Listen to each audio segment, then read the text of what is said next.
How we doing? How we doing? How we doing, guys? Welcome to the official start of the NFL season, episode 136, the official prediction episode of week 1. We're also going to touch on the college football week 2. How you doing? Welcome. God bless you. Like, subscribe, hit the notification bell. This is the Exec Talk podcast. I'm El Exec, your host. And yeah, it's here. You see the hat? Yeah. 3P incoming. Let me just let that off the bat. 3P incoming. And you're going to be like, huh? Why?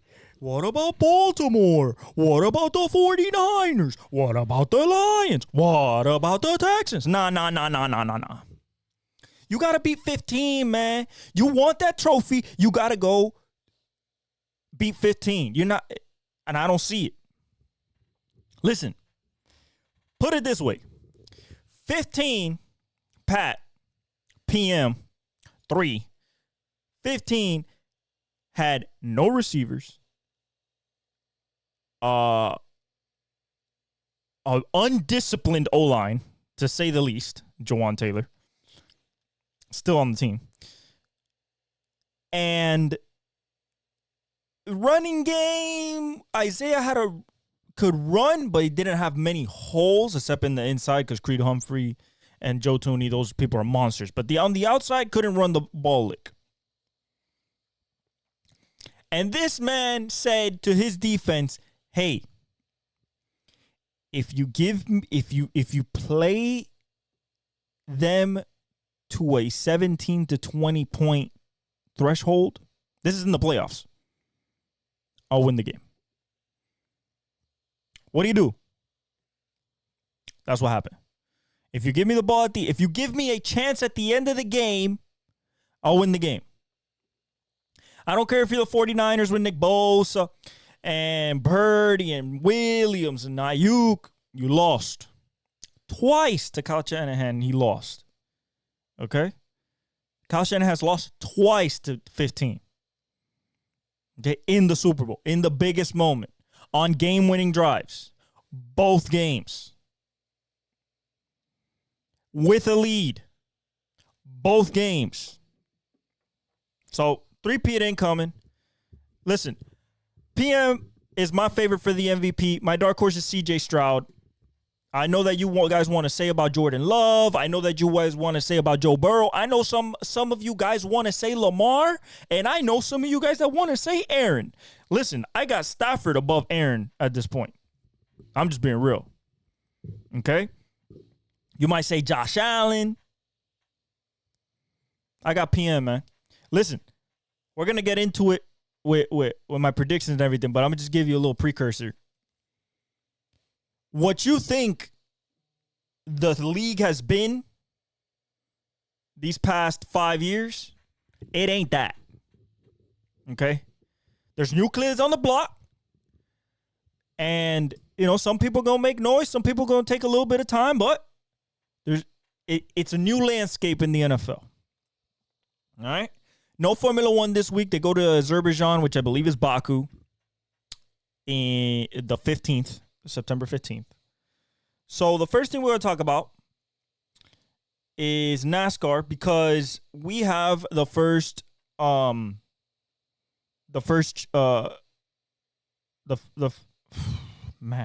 fart.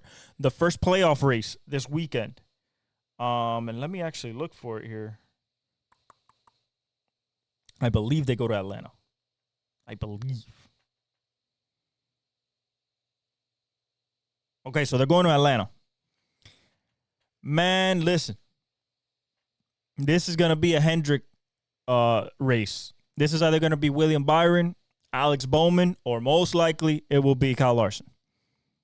Kyle Larson loves Atlanta. Hendrick Motorsports loves Atlanta. They've had like the last 3 or 4 winners there.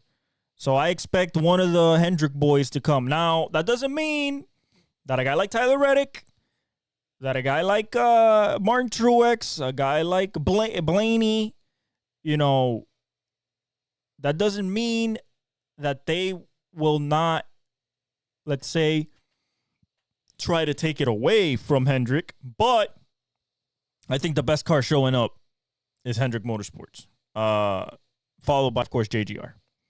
The Fords are probably there, but not as much as Toyota and Chevy. All right. Let's go to contract stuff. Okay. Trent Williams, $48 million. Okay. The exact numbers, breakdown, and everything. I bookmarked it just, for this. Here it is.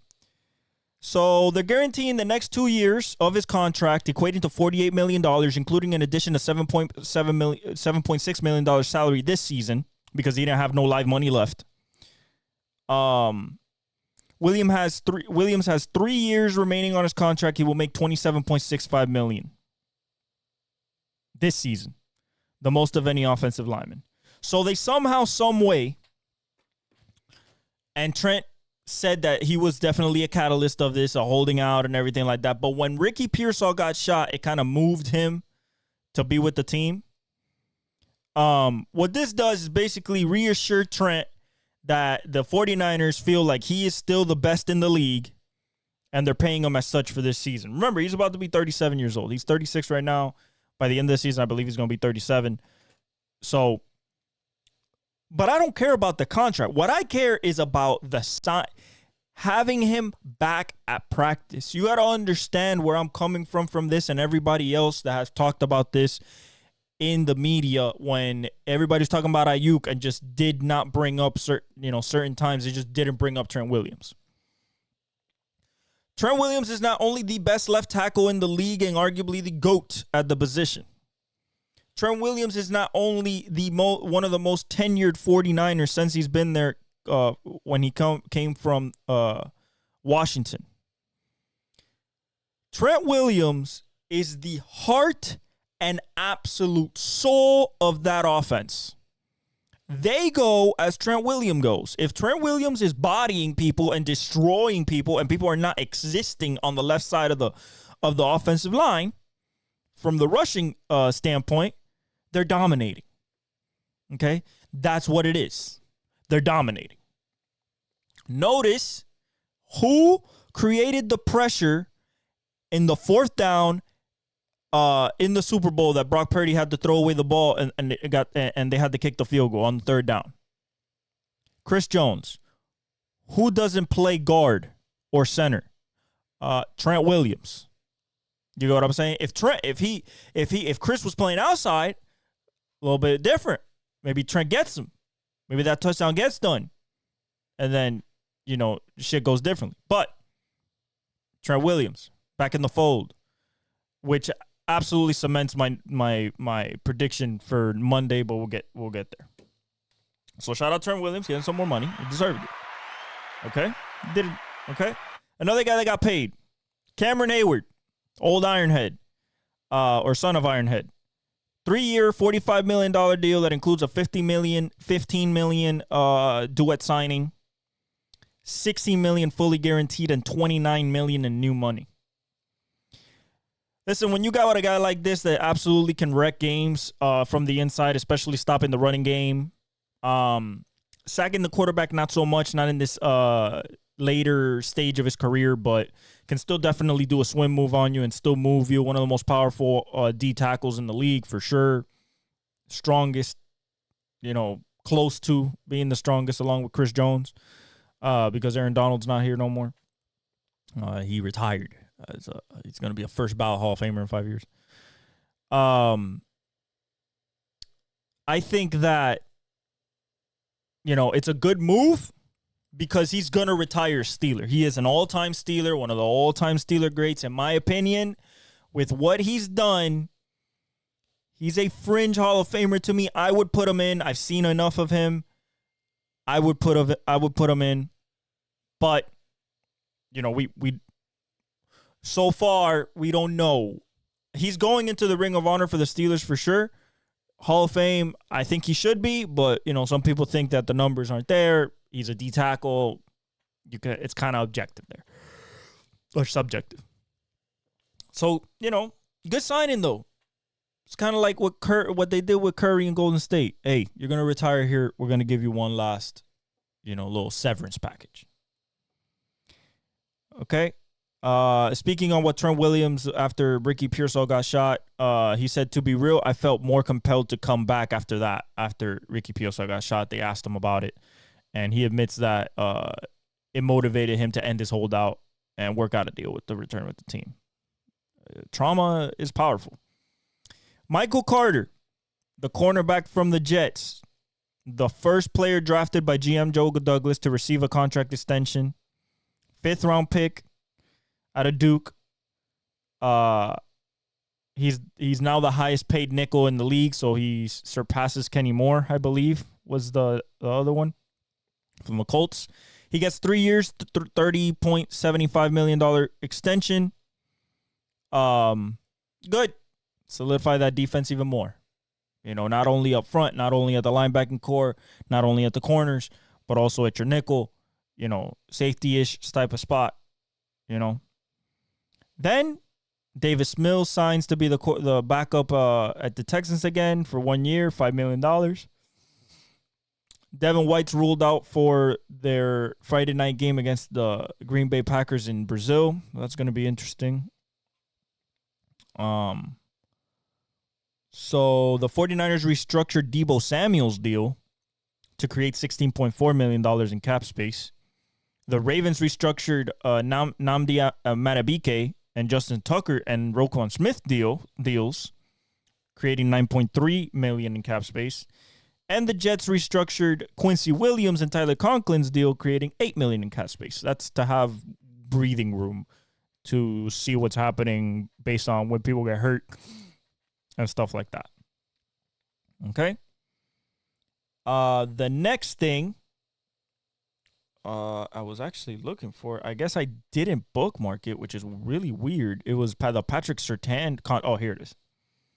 So Patrick Surtain, 2-time Pro Bowler, All-Pro, 4 years, $96 million extension that includes $77.5 million guaranteed, now making him the highest paid defensive back in NFL history. Shout out to Tony Dandy of CAA for negotiating the deal. Listen, that's your best player on defense right now until you find a pass rusher. So, it's good that you pay him. You make him the highest paid. He is one of the best. He is one of the top 5 best. So when you have one of the top 5 best, you're going to have to pay him like one of the top 5 best. This passes Sauce. This passes Rick Woolen. It made him the richest. That is their defense, essentially. It's Patrick Surtain. Until they find either Nick Benito or Jonathan Cooper from linebacker to end-ish type. Whatever they find out there. PS2 is the name on that defense. Okay? So those are the bookmarks, stuff like that. Hassan Reddick is the only one that's holding out currently in the NFL. Now, when I think of Hassan Reddick holding out for the Jets, and I'm looking at the Jets, if Hassan does not play, the Jets probably committed one of the worst trades ever, at least on the defensive side of the ball. You give up a prime, young, talented, freaky edge, Bryce Huff, that you found in the draft, for an older, more expensive edge player in Hassan Reddick that does the same thing. Same speed, like coming off the edge with speed, same thing Bryce does. And you expect that there's not a reason why Hassan Reddick got traded to you. This is a guy who led their team in sacks the year that they won a Super Bowl. So you're telling me you didn't do your research. It's like, I wonder why they're trading him. Oh, they didn't want to pay him. So what happens when he gets over here? Oh, we'll figure it out. Season starts tomorrow. Sunday's 3 days away. He hasn't touched the building since he got introduced to the team. The building. A meeting, a walkthrough, anything. He hasn't been on. He was in Japan. And if you don't have Hassan Reddick, it is literally Will Johnson and Will McDonald. Now, I ain't saying that they're not going to do great because I believe in both of those kids, especially Will McDonald.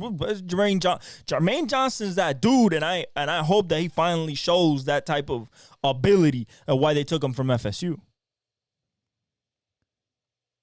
But you cannot tell me that the Jets aren't jetsing again by not realizing that Hassan Reddick, even though he's an older player, coming into a contract year that he wasn't expecting to get paid top dollar.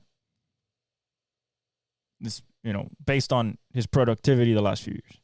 So, I don't understand. Jamar Chase came back to practice today. No deal has been done. But I'm going to put it very simply. I promise you that Joe Burrow and Jamar Chase have been talking all offseason long, been practicing together, might not be on site, might be in Joe Burrow's backyard or Jamar Chase's backyard, but they have been working. Okay? So Jamar, especially since his game check is $88,000 or $80,000, something like that, because he's only making $14 million. It's the last of his rookie deal. The last 2 years of the rookie deal. He was like, I don't want to go. I want to get paid. Justin Jefferson get paid. Jalen Waddle gets paid. Amon-Ra St. Brown gets paid. DJ Moore gets paid. Everybody gets a bag. Ayuk just got paid. His situation is the fact that he doesn't have no leverage because he's 2 years out. Now, Jalen Waddle, we paid him with 2 years out. But I think Stephen Ross is a little bit more open to giving out contracts with 2 years out. He saw his quarterback get paid highest in the league, $55 million. And he's expecting $35 million. Ayuk got 30. And Jamar Chase is a way better receiver than Ayuk. So, Jamar Chase healthy, it's Justin Jefferson, Jamar Chase, Tyreek Hill. And then starts a conversation about who you're going to put forth. That's it. So, maybe A.J. Brown. But, personally, I think that Jamar was going to play regardless. Jamar's not going to look at his best friend in the eye, who he won a national championship with, went to a Super Bowl with, broke records, which has been breaking records with, and tell him, hey, because they're not paying me 2 years out, I'm not going to play on Sunday. You're not going to leave your franchise quarterback and your best friend hang out to dry without his number one target, which will put the team's success into jeopardy for what your ultimate goal is, that if you win the Super Bowl, you're getting paid. So, personally, I always thought he was going to play. Trent Williams is more of a question to me because Trent really doesn't need the money. There was no money left. He didn't need the money. Jamar's not getting fined for nothing. He's $80K, like a game check.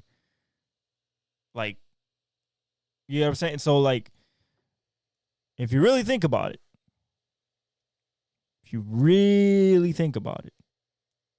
Jamar was going to play. And he practiced today. Not in pads, but he practiced. He was there. Okay? All right, let's get to for college football first, and then we'll jump into the NFL. I'm gonna run through college football real quick, the slate. Okay, week 2. Texas, Michigan. Listen, off bat, we're going Texas. Number 3 team in the nation versus the number 10 team in the nation. Texas has better receivers, better quarterback. Offensive line might be a question mark compared to the Michigan Giant offensive line. Defense-wise, I think that they're comparable. And I just see more explosiveness with Isaiah Bond and Quinn Ewers. And at the quarterback position in Michigan, it's iffy. You got Orgy. You got, what's this other man's name? Orgy. And Daniel Warren? Davis Warren. Orgy and Davis Warren. Listen, man, I don't know about that. Okay, I'm gonna go Texas. I'm probably betting this game. Going Texas, going Quinn Ewers, going Sarkisian. It's in the big house, though. It's in Michigan. So this win would be incredible for Texas. And horrible loss for Michigan. Okay, Penn State Bowling Green, we're going Penn State. Oklahoma State, Arkansas. Very interesting game. Number 16 ranked Oklahoma State Cowboys at home in Stillwater versus an SEC team in Arkansas. The bets say Oklahoma State's the favorite, 7.5.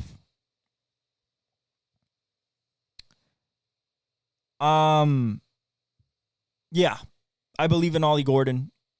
He's going to win top running back this year for sure.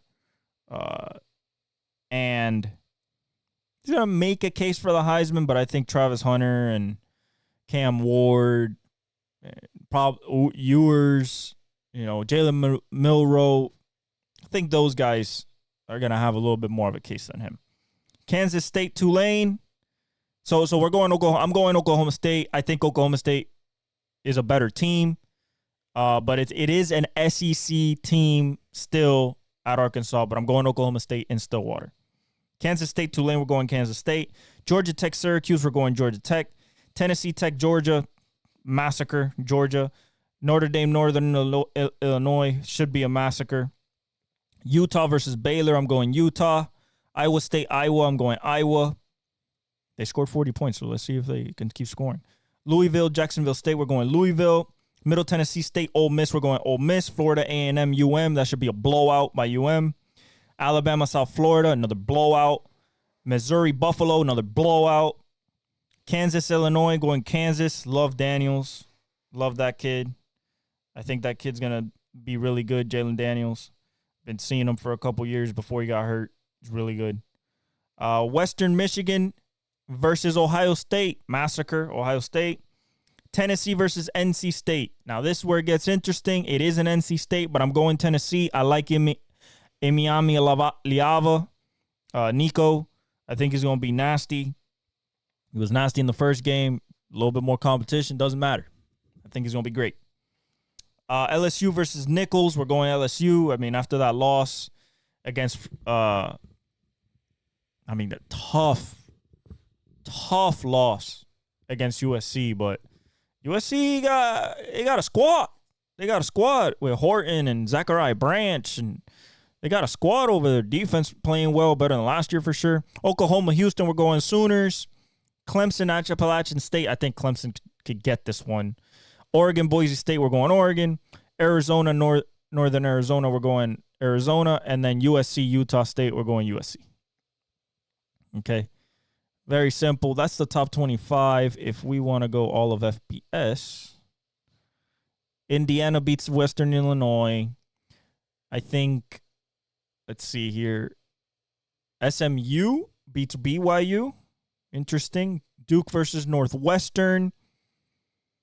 They're giving Northwestern a 2.5. I want to go Duke, but that's a brand new coach and everything. I'll go Northwestern. And then we said every other. Let's see. FAU, Army. We're going Army. UConn, Memphis. None of these teams are going to do anything. Pitt, Cincinnati. We're going Cincy. Another 1.5. Rhode Island, Minnesota should be a massacre. And other than that, Louisville, Jacksonville State. Louisville, we said that. California, Auburn. Auburn minus 13-point spread. We're going SEC. Kentucky, South Carolina, we're going Kentucky. Michigan State, Maryland, we're going Michigan State. Even though Maryland is 8.5-point favorite. You know what? We're going Maryland. They've been better the last few years. Washington, Eastern Michigan, we're going Washington. Wisconsin, South Dakota, we're going Wisconsin. Toledo, UMass, we're going Toledo. Duquesne versus Boston College, we're going BC. North Carolina, Charlotte, we're going North Carolina. Wyoming, Idaho. Temple, Navy. Marshall versus Virginia Tech. We're going Virginia Tech. And then we get to UCF over Sam Houston, obviously. Samford versus Florida. Florida better win. I'm picking Florida. Cal Poly. Stanford's going to destroy Cal Poly. Wake Forest versus Virginia. I'm going to give it to Wake. Air Force versus San Jose State. I'm going Air Force. Let's see.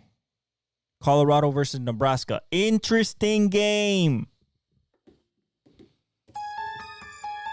You have the Heisman front runner, Travis Hunter, along with his running mate, also Heisman hopeful Shedeur Sanders. And Joe Horn as well. Versus the number one quarterback recruit in the country coming out of high school in Raiola with Matt Rule, and they looked damn good last week. Listen, I love Colorado more than, I love this team. I love Travis Hunter. I love Shedeur. I love Shiloh. Love Prime. Joe Horn. But I got to be really honest with you guys. That kid Raiola can absolutely play. And the spread as it is right now is Nebraska -7.5 in Nebraska on prime time on Saturday on NBC and Peacock. And I think I'm going Nebraska with that kid. I just don't see the defense from Colorado. They can show me up, but I don't see the defense. Washington State versus Texas Tech. We're going Washington State. And that's about it. So those are my picks. We went pretty well last week, except the FSU and the LSU. Other than that, we did pretty well, but it's still easy right now. I think the first hard game is going to be Texas-Michigan. I'm going Texas. Let's get to the meat and potatoes. Tomorrow, official kickoff, banner night, Chiefs, Ravens. We're going Chiefs. We already know that, 3-peat incoming. We're going to start it off well. Why are we going Chiefs? Very simple. By the way, the spread, just so you guys know, KC -3, so it's basically a toss-up, a little bit slight edge to the home favorite, which is -3, which is fine. Very simple why this game will go KC's way. They're at home. They lost at home last year. They have Chris Jones and Kelsey. They didn't have them last year for week 1. No Hollywood Brown. Xavier Worthy will play. The defense is intact. Everyone's healthy. And they're not losing at home. I believe that they are not losing at home for a second straight year coming off a Super Bowl. If they do, shout out to Lamar. But I think the difference is going to be you only got Roquan Smith, no more Patrick Queen. So you don't have your rangy, fast linebacker back there. And it's essentially going to come down to third down, turnovers, and explosive plays. Who can run the ball? What is Derrick Henry going to give the Ravens? Is Lamar going to run? Is he going to want to run? He didn't do it in the AFC Championship game, and it cost him. Chris Jones is healthy. Karlaftis is healthy. Bolton is everybody's healthy. Everyone. If you're asking what offensive line holds up more, I think that it's the Chiefs. Just a feeling. I just believe that the Chiefs' offensive line will play better than last year. Now, I don't expect a giant game from Xavier Worthy because it's his first game and everything. Now, I do expect a long touchdown. Now, long is subjective. For me, a long touchdown is 40 yards. 40-yard catch. Pretty nice. But if he catches a 25, 30, 35-yarder, I'm not mad at it. Still a good reception. Probably still has to hit the gear. But I just want to see his on-field speed and pads because I've seen it at Texas, and I just want to see it against NFL guys and see what the difference is if it is a Tyreek Hill type of speed difference, which I believe it will be. At least straight line. Reek is the greatest ever. 0 to 100 in the most efficient amount of steps possible, which is like 2. Okay, and he could shut it down on a dime. So we'll see what Xavier Worthy does. I expect a big game for Travis Kelce, even though it's going to be Kyle Hamilton on him all night. Guy that gives him the most trouble, the guy that covered him in the AFC Championship game, but I expect a big game from Travis Kelce. Decent game from Isaiah Pacheco. I don't expect Mahomes to just light it up. There's no Hollywood Brown, so it's Xavier Worthy and Travis Kelce along with Hardman, Watson, and Rashee Rice. I don't expect dink and dunk because you still have Xavier Worthy, so there's going to be a lot of two-man played, split safety. They're going to find the seams. I just think Mahomes is just going to come out and be like, nah, I really want this 3P and I really want this third MVP. Lamar's going to play great. I don't have a doubt about that. Derrick Henry's a question mark because of his age, but I expect him to be at full go. And then Zay Flowers, Rashad Bateman, Mark Andrews, and Isaiah Likely. Those are, to me, his 4 legit weapons. We'll see what happens. I'm taking the Chiefs. Packers, Eagles. Listen, I know you guys are on this bandwagon of the Packers and Jordan Love and, Jalen Reed and Dontavian Wicks and Romeo Dobbs and Musgrave, Christian Watson, Josh Jacobs. Oh, my God, that defense. You got Clark. And we'll see what a jump from Javonte Wyatt and Lucas Van Ness. But let me tell you something. This is what you're facing with the Eagles in Philly. Arguably top 3 offensive line in the league. And I believe those would read, it would go probably, I would say, Eagles, Lions, 49ers. In that order would be the offensive lines. Saquon. Now, you guys might think, but Saquon, Nah. You got to understand that Saquon has never had an offensive line. Saquon in his Rookie of the Year campaign never had an offensive line. Saquon, every time he took the ball, he had to stop, wiggle, because he had defensive ends and tackles running up the field on him, and he had to make a juke move just so he could get outside or hit a crease. Now, there's no Jason Kelce, and I understand that, more on the plate of Jalen Hurts, but you're not covering Devontae Smith, Jahan Dotson, and especially A.J. Brown. You're not. And then Dallas Goedert. You're not. You have a math problem. You can only play double on one dude. Kind of hard when both dudes are 1As. And if you're the one of the ones that say Devontae Smith is not a 1A, I can't have that conversation with you. I've seen him at Alabama. I've seen him when AJ's not there and dominated. I've seen him when AJ is there, and if he's on a heater, he is more productive than AJ. Legit generational talent, the Slim Reaper. So, and then the defense. Guys, do you think that defense is going to be the same? Or did you forget that they have Jordan Davis and Jalen Carter as their 2 D tackles.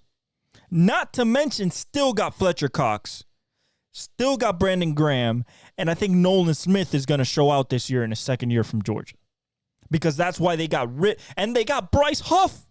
So on the what's your starting 4 against that Packers offensive line?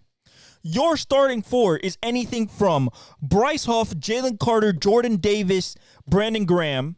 Or if you want to go young, then you go Bryce Huff, Jalen Carter, Jordan Davis, Nolan Smith. If you want to go young and old, you go Bryce Huff, Jalen Carter, Fletcher Cox, Brandon Graham.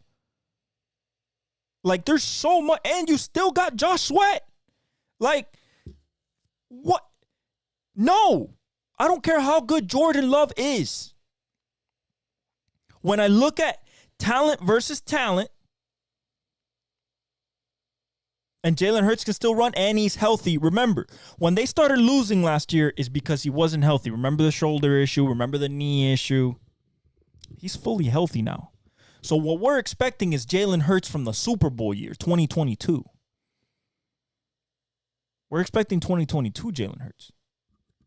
And if that's what shows up, Packers got no chance.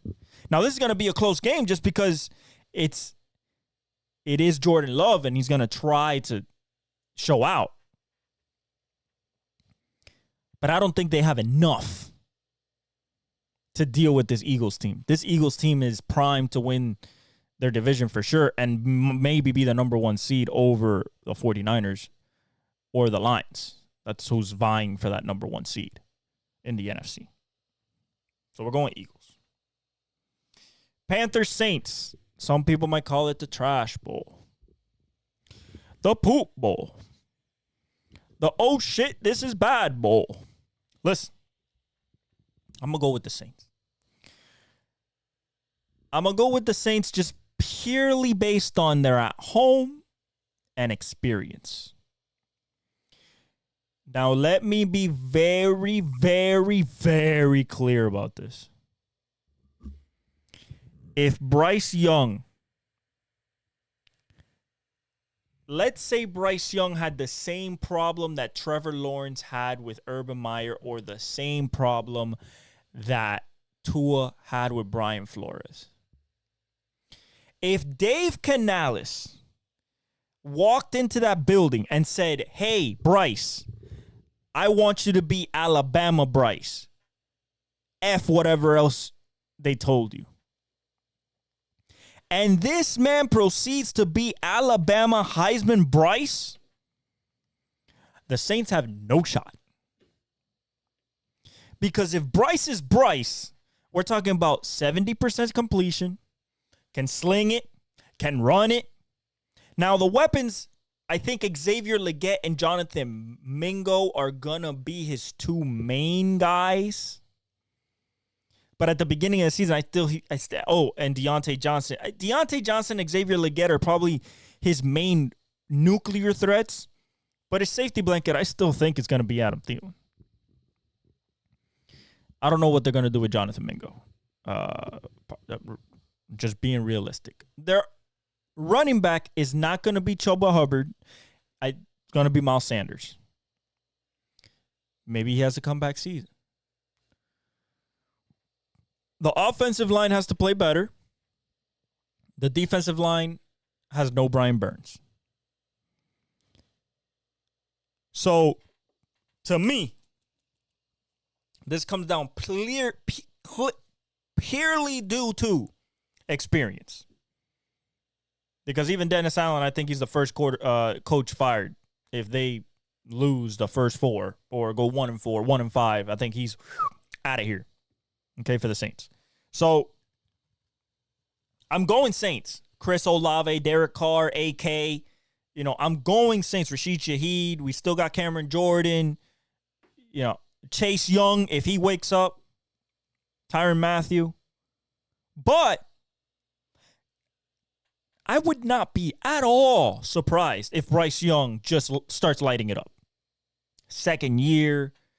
a guy in Canales that I think can work with him and instead of Matt Rule and trying to install the Baylor system there, college system with no weapon. I think this year they're going to show out better. It's not going to be horrible football, what we're watching. They're still going to lose, but if they make it interesting, I wouldn't be surprised. Cardinals-Bills is the Bills in Buffalo. Now Kyler and Marvin Harrison Jr. might have a day. Kyler might go for 350, 2 touchdowns. Marvin might go for 100 yards plus and a touchdown. But even without Stephon Diggs, the Bills still have one of the best rosters in the NFL. Now, no Matt Milano again, but I don't see anybody on the Cardinals that can cover Keon Coleman. That's a fact. And the defense is going to eat up that Arizona offensive line. So I'm really thinking about it. It's the Bills, and it might be a blowout. Now, Kyler might go off, and I love Kyler, and I love Marvin Harrison Jr., and I even like Rich Gannon. But if you're speaking about just talent-wise, I mean, this is a wash. It's just this should be 21-3 halftime. Like, it could be bad. Patriots-Bengals. Guys, we're going with the Bengals here. In Cincy, Jamar Chase, Joe Burrow, Trey Hendrickson. This is not even a question. When you guys see this Patriots team with Jacoby Brissett at the helm, you are going to understand what bad football looks like. You thought you saw it last year. I mean, Bailey Zappi, Mac Jones. I mean, I get it. I get that.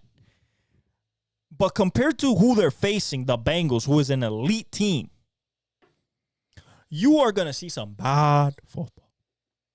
Turnovers, horrible passes, fumbles.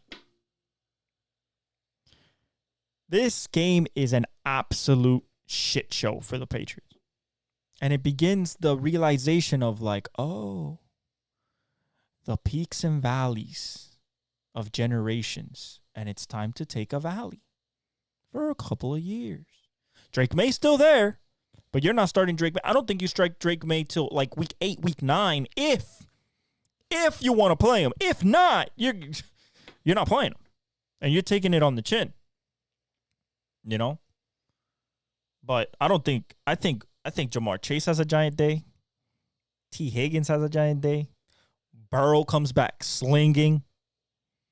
Trey Hendrickson destroys Jacoby Brissett on a couple plays.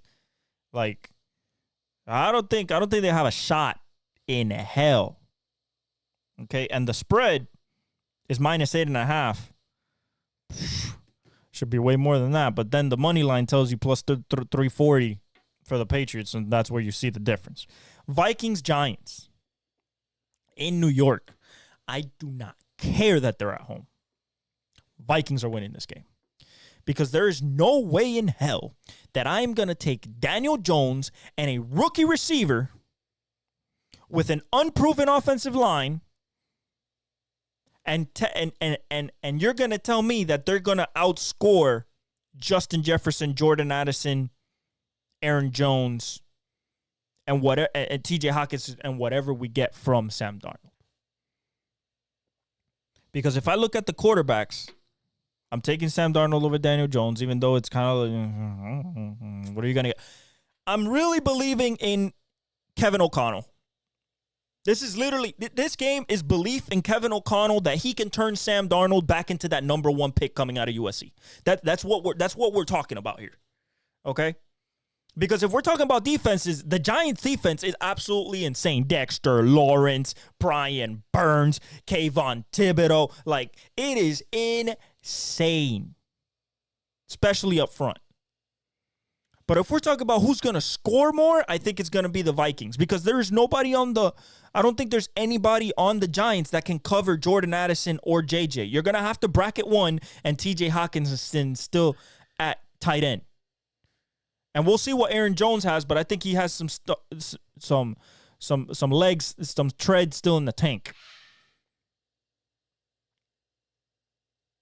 Don't forget, Aaron Jones is one of the best backs in the last 10 years coming out the backfield for passes. So, I'm going with the Vikings. Titans, Bears. Guys, I have gone back and forth on this. Tyler, do not kill me. Listen, I love both of these rosters. I like both coaches. The reason I like the Titans roster is because they have one of my favorite players of all time in D-Hop. I like Will Levis coming out of Kentucky. Jeffrey Simmons is a monster. But if we're talking about talent for talent, this is not close. And I'm gonna explain. Quarterback, Caleb is better. Running back, DeAndre Swift is better. Receiver, DJ Moore, Calvin Ridley. I'm going to go DJ. D-Hop, Keenan Allen, I'm going to give it to D-Hop. Rome Odunze, Tyler Boyd, Rome Odunze. Defensive side of the ball. Montez Sweat, Tyreek Stevenson, Jalen Johnson, Jaquan Brisker versus Jeffrey Simmons and who? Jeffrey Simmons and who? Sebastian Joseph Day. Tavondre Sweat, which I expect him to be good. And then Owuzie, Roger McCreary, L'Jarius Sneed. Okay. But I still think that Kyler Gordon, Jalen Johnson, Tyreek Stevenson, Jaquan Brisker, Kevin Byard, going to be facing his old team. Montez Sweat. Listen, Tyler, I understand. Tyler's my one of my best friends. He's my brother. He watches, and he grew up a Tennessee fan, grew up in Tennessee, and he believes in this team this year. Tyler, it is so hard to pick this game, but they're in Chicago, and I just believe that Bears defense is better than the Tennessee defense. So I'm going to go Bears here. The rookie gets his first win. But the rookie gets his first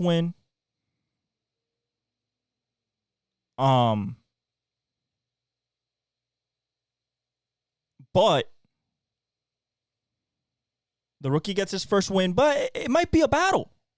Like, legitimately, it might be a battle, a competition where in the fourth quarter, we see what these kids are made of. Will Levis is only a second-year quarterback. So I'm going with the Bears based on the defense that they're bringing from last year and Eberflus, and they're at home. And I like Caleb. Who's going to be his number one receiver? I believe it'll start off by being DJ Moore. But it might transfer into Rome Odunze as the season goes on. Okay? Jaguars, Dolphins. Actually, no. Steelers, Falcons. Listen, I know that there's Steelers fans out there who really believe in this team. But I am here to burst your bubble. You guys have a real possibility to be the fourth team in your division. And I know that that's not, what you want to hear. But unfortunately, it's like that. Okay? Listen, the Falcons are more talented than you up front in the offensive line. More talented than you on the outside. Don't give me that you only got George Pickens and Freiermuth. You don't got nobody else. You're going against Drake London, Kyle Pitts, Darnell Mooney, and Bijan. Okay? Now, I might be crazy for saying this because it's an NFC team and it is the Steelers and the historic and the brand and TJ Watt. And I do not care. I think that Kirk Cousins is coming in with a vengeance, showing why he earned $180 million, showing what Kyle Pitts can do. I think Kyle Pitts has a big game, maybe 10-plus targets, showing what Drake London can do, and Bijan is going to be Bijan, even though, let's say you don't allow him to run through the tackles. Well, that doesn't matter because he could get you out the backfield. Very simple question here. I'm guessing, this is just a thought, that you're putting Minka on Kyle and you're putting Joey Porter Jr. on Drake London. So your second corner, go have fun with Darnell Mooney. No Rondell Moore, he's hurt. Okay, no problem. By the way, the offensive line, no cakewalk. Because that offensive line is top 5 in the league. I named the other 3. They could be easily 4 or 5, depending on what you like at the offensive line position. But Lindstrom is the best guard in the league. Corey Lindstrom. So,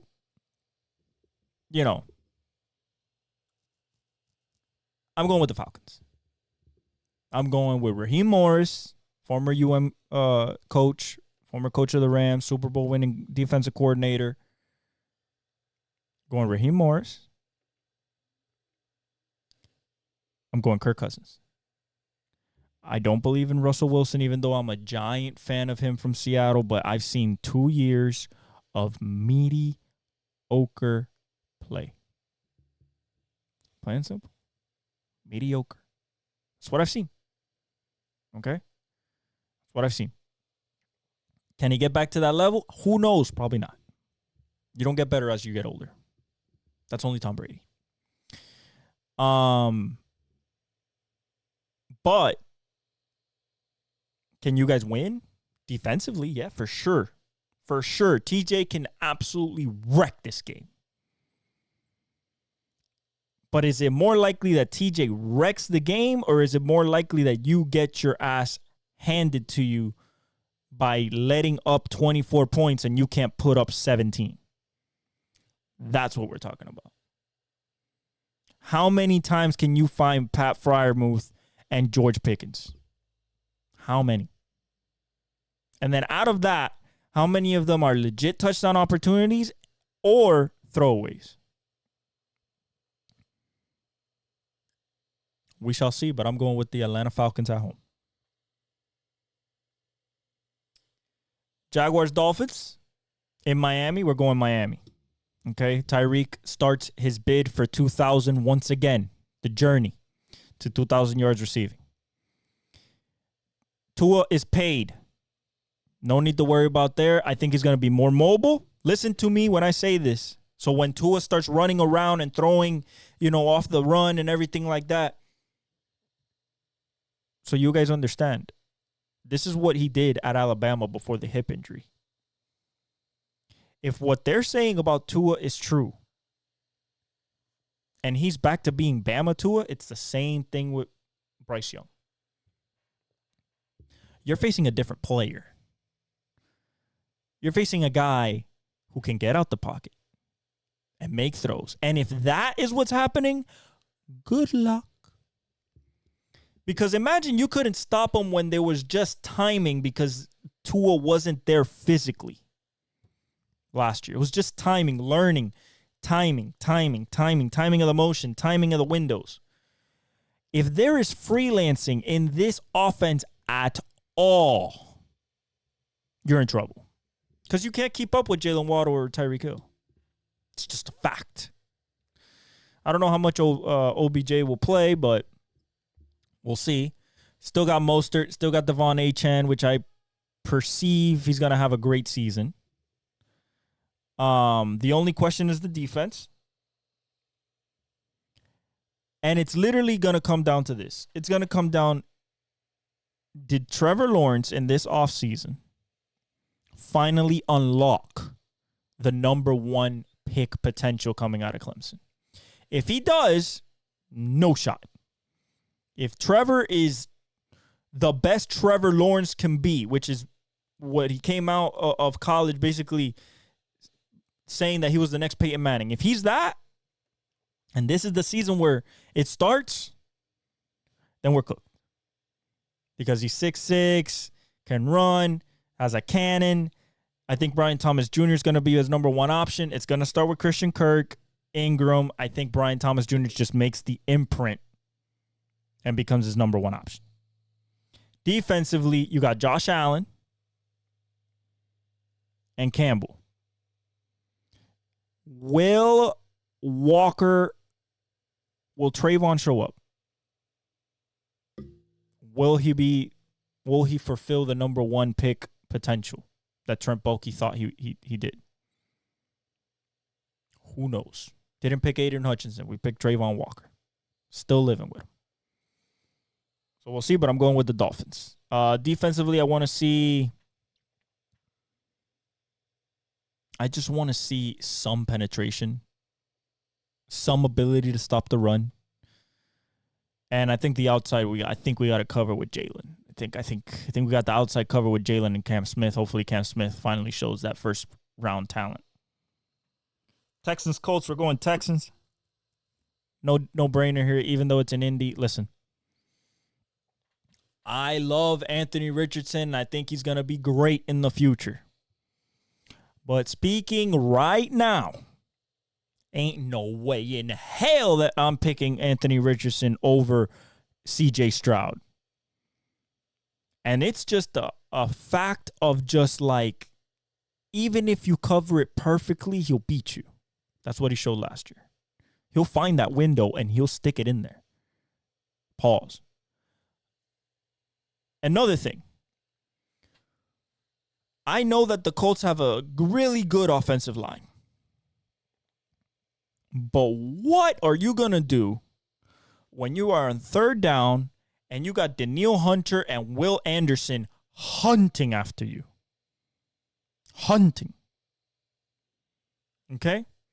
What are you going to do on defense when you have to decide who to put your best corner on, who to put Kenny Moore on, and who to put a safety or a linebacker or whoever you choose to cover either Nico Collins, Tank Dell, Stephon Diggs, John Mechie, Dalton Schultz? You tell me what you decide defensively. Because I don't think you got an answer. In God's name, you don't got an answer. And that's what it's going to look like. Should be a massacre.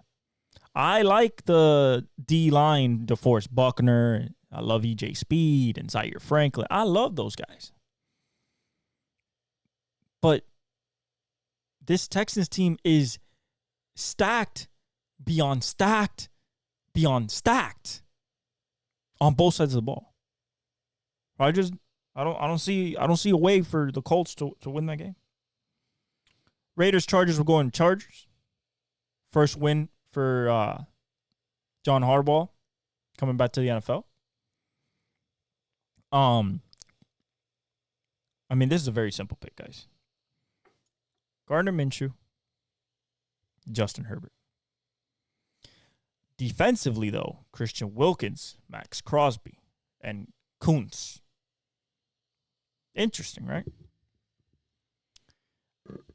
But what if I told you that Ladd McConkey, Quentin Johnston, Joshua Palmer.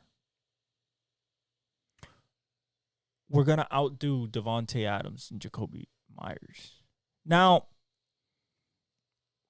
let's say that instead of Gardner Minshew, what if they just had Kirk Cousins? Or, let's see, Deshaun Watson. It would be different. I would say different. And the reason I would say different is because Davante Adams, Jacoby Myers, Michael Mayer, and Brock Bowers. Okay? That is what's going to be about the Raiders this season. Brock Bowers. That's going to be the whole season. Davante Adams and Brock Bowers. That's what you're going to hear the whole season with along with Max Crosby and Christian Wilkins. That's it. That's it. They're going to have great seasons, but they're still going to lose. Chargers. Broncos Seahawks. In Seattle. Sean Payton, rookie quarterback, at the 12th man. They lose. I'm going with Seattle. Geno, JSN in year 2, DK, Tyler Lockett, Kenneth Walker, good offensive line, Nwosu, Byron Murphy Jr., Reek, Kobe Bryant. Yeah. I think Seattle got this one. Rookie quarterback. When you stack the talents back to back, experiences on Seattle, better receiving core, definitely Seattle, because they have a triplets. You still have Noah Fant. Better running back, Seattle, Kenneth Walker. Well, even though Javonte Williams is good. Better defense, Seattle. At home. They don't lose at the 12th man often. New regime with Mike McDonald. I think that defense is going to show out. I think that Geno Smith is going to do really good with Ryan Grubb. So I'm going to go Seahawks. I don't think Bo Nix has a bad game. I don't think he looks horrible. But there's, growing pains and stuff like that. But I expect Sean Payton to have a pretty efficient offense. Just can't, not as efficient as Geno with all the weapons. So I'm going Seahawks there. Cowboys, Browns. Another one of my friends, Machete, my cousin, Chris. Listen, bro. I know how much you love the Cowboys because of your father-in-law. And I understand. But you cannot tell me with a straight face. And yes, I am going out on the limb here because this is not the popular pick. This is what I'm feeling. If it bites me in the ass, I'll be like, all right, cool. We'll see you in January. But if I'm right, the AFC North becomes a lot tougher. And the Cowboys' questions get a lot bigger. First of all, let's start with the Cowboys. I don't like the questions about the contract. I don't like CD having basically skipped all the training camp because of a contract dispute. There's too much hype and not enough meat with the potatoes, if you know what I'm saying. You telling me that you're going to trade away or let go of a first ballot Hall of Fame left tackle, one of the greatest of all time at his position in Tyron Smith, to Tyler Smith, and you think you're going to get the same production against his first game at left tackle as the starting left tackle with no having to look over his shoulder because Tyron Smith is not there, is Myles Garrett, Defensive Player of the Year.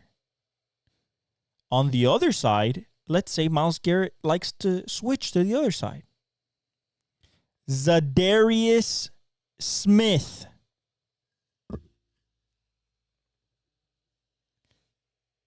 Yeah. And you have Dak Prescott, concrete legs Ezekiel Elliott, and CeeDee Lamb.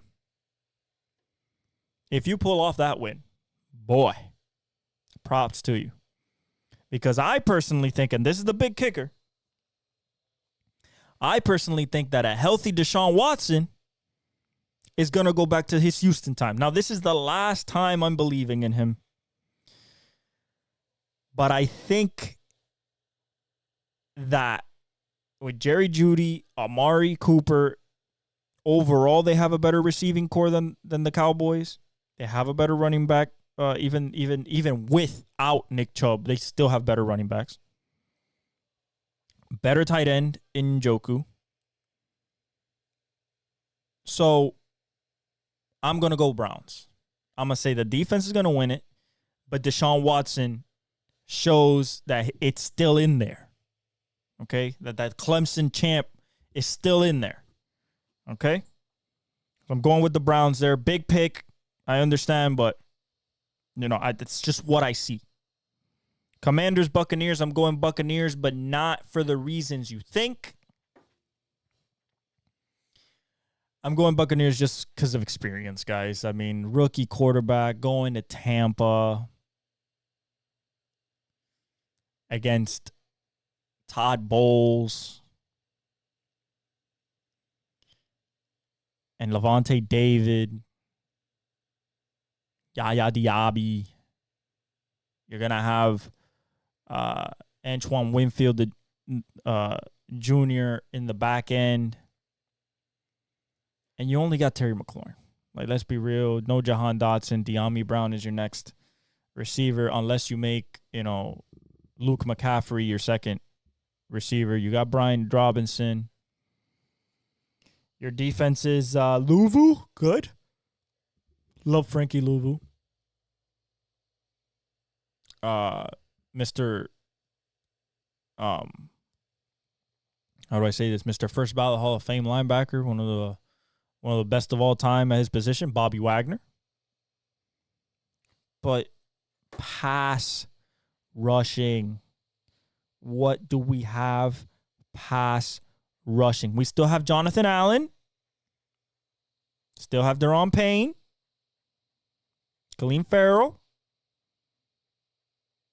Jerzon Newton. That kid's I think is gonna be good. We got Dante Fowler Jr. That's what we're rushing the passer with, hoping that Emmanuel Forbes is good this year more than last year, that he learned. Mike Sanger still get off and running from Michigan and be an impact player. But Dante Fowler Jr. is your number one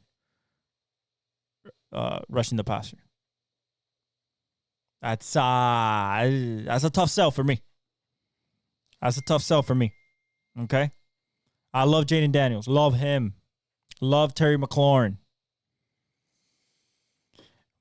But not on the road, just like Bo Nix. Not on the road. Not against an experienced defense. Mike Evans. Chris Godwin. Baker Mayfield feeling even more comfortable, feeling it's his team. He got paid. Offensive line, we'll see. Running back, Rachaad White. Bucky Irving. I got the Bucks. Rams, Lions. We're going Lions. Now, this is the game. This is it. This is the game. Don't tell me about Jets, 49ers. Nah. This is the game of the week. Ravens, Chiefs are like the beginning, and it's gonna get us like nice and warmed up. But this is the game, and there's a reason it's the Sunday Night Football game. This is the game that's gonna separate the men from the boys, because this game I believe will be a absolute nail biter. This is not gonna be a blowout. This is gonna be back and forth. Stafford, Goff. Stafford, Goff. Stafford, Goff. Puka Nacua. Cooper Kupp. Amon-Ra. Jamison Williams, Jahmyr Gibbs, Sam Laporta. That's what it's going to be. And I think the Lions pull it out. I think the Lions put it out. I think the Lions have it all. Aiden Hutchinson. The offense is it's basically unstoppable. You got to pick your poison and hope that the other poison doesn't absolutely cook you. But when we're talking about defense, I think the Lions' defense is better. The Lions have a top 3 offensive line with Penei Sewell and Ragnow and all them cats. I think Jamison Williams starts to wake up. Still got Josh Reynolds, I believe. I don't want to say that just cuz, but I believe Josh Reynolds is still there. Let me see here. Khalif Raymond, Amon-Ra, Isaiah Williams, Jamison Williams, Parker. Okay, so that's it. The rookie Isaiah Williams. Yeah, Amon-Ra and Jamison Williams. That's what it's going to be. Brock Wright and Sam Laporta. Sam Laporta for sure. He's going to probably be the second. But you got Marcus Davenport, Aiden Hutchinson, Ozor Enrique, Josh Pascal, DJ Reader, Ellen McNeil, Mekhi Wingo, Derek Barnes, James Houston. I think you have enough there. And then you got Terrion Arnold, Ennis Rakestraw Jr., Brian Branch, Kirby Joseph, Brandon Joseph, Lauren Strickland, Melu Ofongu. Yeah, I'm going Lions. I just think that they have the better team right now. That's just my personal opinion. If you guys think that the Rams have a better team, okay. No problem. But I'm telling you, it's the Lions. Jets, 49ers, we're going 49ers. This is very simple. Trent Williams is back. Ayuk is back. And I refuse to usurp the 2-time Super Bowl reaching in the last 4-year team in the 49ers. And arguably the number 1 defense and top 3 offense to Aaron Rodgers coming off an Achilles injury. The Jets, I love that defense. Love Jermaine Johnson. No Hassan Reddick. So it's going to be Will McDonald, which I like too. Love Quincy Williams. Love Quinnen Williams. Love Sauce. But you still don't have enough defensively to deal with the offensive firepower that 49ers present you with. Also, we know what we're going to get from Brock Purdy. 70+% completion percentage, plus 100 passer rating, efficient decisions, not going to put the ball in harm's way. Okay? What are we getting from AR? What are we getting for A-Rod? Coming off the Achilles, the arm's still there, but can he move in the pocket? Is he comfortable? What is that offensive line looking like? Tyron Smith. Garrett Wilson, Mike Williams don't get hurt. Breece Hall should cook enough to get points fantasy-wise, hopefully. My starting running back. But, yeah, I just know what I'm going to get from the 49ers. It's in Santa Clara. So, that's even more. It's in San Francisco territory. So I'm going 49ers. And those are my picks. So if I had locks of the week, if you're a betting man, I'm betting I'm betting Bears over Titans. And I'm betting Dolphins versus Jaguars. Those are my 2 locks. My lock is Texans over Colts. It's my lock.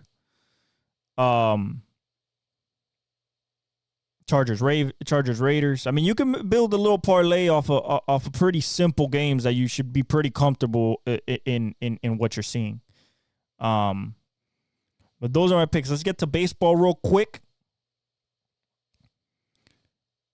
One thing that I wanted to talk about that people have been bringing it up lately: Shohei Ohtani versus Francisco Lindor for NL MVP. Listen, guys. I'm not mad at the fact that you guys do not think a DH could win the MVP. It's never happened. I'm not mad at the old heads and like the baseball talking heads at MLB Network and everything saying, he's not giving you anything defensively.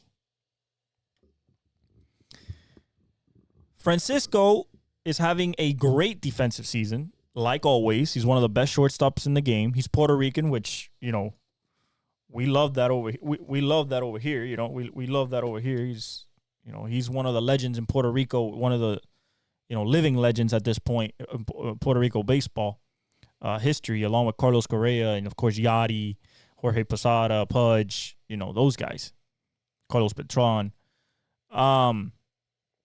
But how are you going to quantify? The guy's on a first-place team. He didn't have Mookie for like 3 months. Lost Freeman for a couple of weeks. It has been at the number 1, number 2 in the order. Has 98 RBIs from the first and second batting slot. He's leadoff now, all time.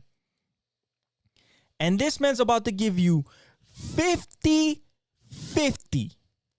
while rehabbing from Tommy John. First place team. And now you're saying, if Francisco Lindor, though, if he gets the Mets into the playoffs, he should definitely be the MVP. What are we talking about? And I love Francisco Lindor. Love him. Love watching him play. Love everything about him. But, just because a guy doesn't give you defensive impact because he's rehabbing from a Tommy John, because if not, he'd be one of the sickest pitchers in the league, and this wouldn't be a discussion. The fact that it's a discussion because he's rehabbing from Tommy John, and he's still giving you almost 300 batting average, 50 bombs, 50 stolen bases, and OPS over 950, almost 1,000. Rehabbing. What are we talking about? Ketel Marte was closer to Shohei before he got hurt. And people are saying, it's closer than Bobby Witt and Aaron Judge. You can make a case for Bobby. Let's look at the numbers. Very simple, right? Let's look at the numbers. Batting average. Who's higher? Ohtani, 292. Where is Lindor? Lindor, 273. Already, right there. 292 to 273. Already. Okay? If we go to doubles, how many doubles does Ohtani have? 30. How many does Lindor have? Okay. 37.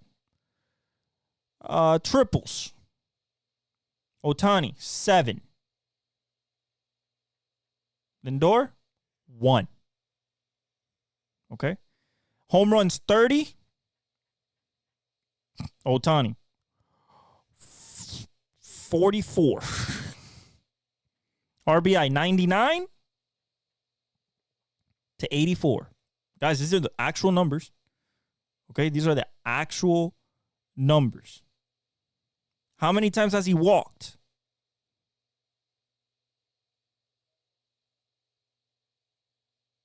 How many times has he walked based on balls? Ohtani? Oh, man. I messed up the order here. Got to go back. Roll back. There you go. How many times has he walked? Ohtani's walked 140, 72 times. Lindor, 50 times. Good plate discipline. Ohtani has K'd 141 times. Lindor has only K'd 117. So they're over 100 strikeouts. Stolen bases, Ohtani, 46.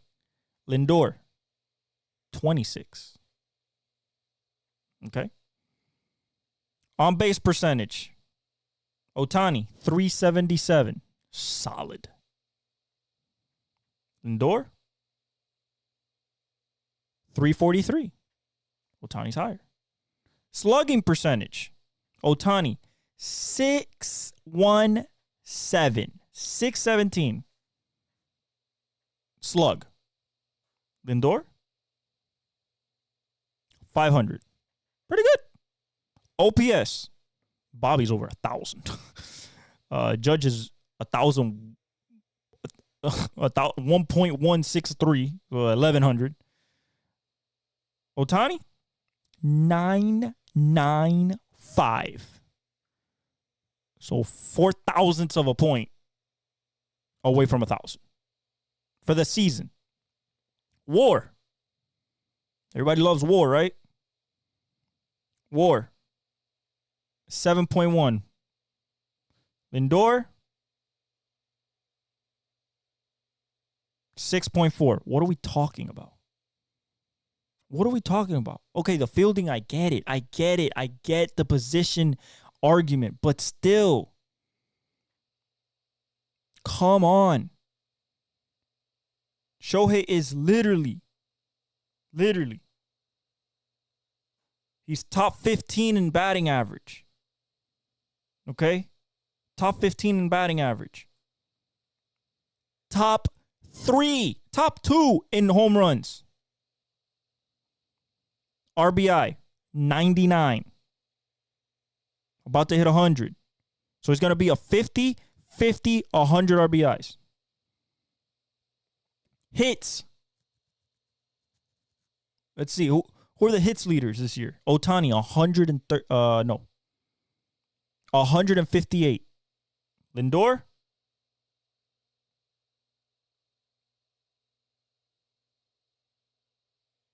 I'm looking for him. 155. Right behind Ohtani. So hits is 155 to 158. Okay. At bats, Ohtani, 541. Lindor, 561. Runs, Ohtani, 111. Francisco, 97. Okay? That's what I'm saying. Like, why are we bringing up stuff that when you really dive deep, the only thing you can say is he fields?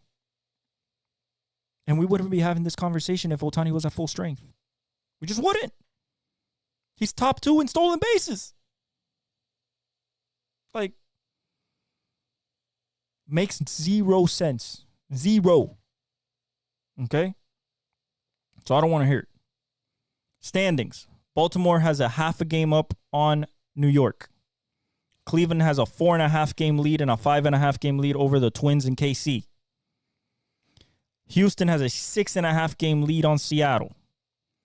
Philly has a 7.5 game lead on Atlanta. Milwaukee has a 10 game lead on the Cubs. And the Dodgers having a 5.5 game lead on the Padres and a 6 game lead on the Arizona Diamondbacks. If we go to the wild card where this gets nitty gritty, New York is going to make it in either as a winning division or the number 1 wild card. Then Minnesota's up a game on KC, and KC's up 4.5 games on Detroit. Boston is also 4.5 games back. Seattle's 5.5 games back, and Tampa Bay is 6 games back. I think that's the cutoff right there. I don't think Toronto can make it up there at 8.5. So I think KC's going to get in. Detroit's making a real push, but they're 4.5 games back. KC's been aspiring a little bit. They got to catch themselves because Pasquantino's done for 6 to 8 weeks, so they have to survive that. In the NL, you got San Diego and Arizona clearly in, 3 games up, 2.5 games up. You got Atlanta, half a game up on the Mets. And this is why the MVP conversation is happening. This is exactly why the MVP conversation is happening. Because Lindor has basically brought the Mets back from the brink of extinction. And that's why they're doing it. Ketel Marte was doing the same thing. Just got hurt. Chicago's 4.5 games back. I think they're out of it. I think St. Louis is out of it at 5.5. So I think it's between Atlanta and the Mets. And I think Atlanta gets in just because they have better pitching. Schwellenbach, Chris Sale, Charlie Morton, Max Fried. They just got more arms. Better bullpen, too. But if Lindor makes the thing is, Dodgers are first place. 50-50. Like, it is what it is, guys, you know. But I love you guys. Thank you for joining me for episode 136 of the Exec Top Podcast, my official first predictions of the season. Super excited about tomorrow and this weekend. Going to be on Red Zone all Sunday long. Love it. Love you guys. God bless. Like, subscribe, hit the notification bell. If you're new, follow me on all my socials. Hit the comments. I love you guys, and I'll leave you with the outro.